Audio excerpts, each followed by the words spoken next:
أفضل مدرب في بطولة كأس آسيا 2023.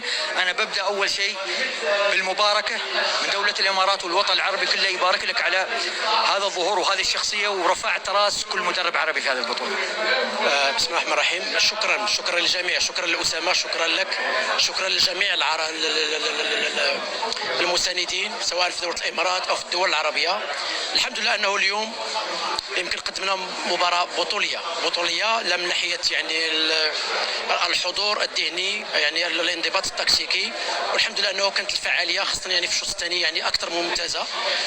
صحيح أنه أنا تأسفت على الفرص اللي خلقنا في الشوط الأول مع الأسف، وكان عندي تخوف أنه الفرص اللي كتضيع، لأنه في كثير من الأحيان لما كتضيع أكثر من 4-5 فرص حقيقية للتسجيل ربما تجي يعني ردة العكس. يعني نحن ما بنجاملك اليوم، كلته أنت كلته اليوم، كلته.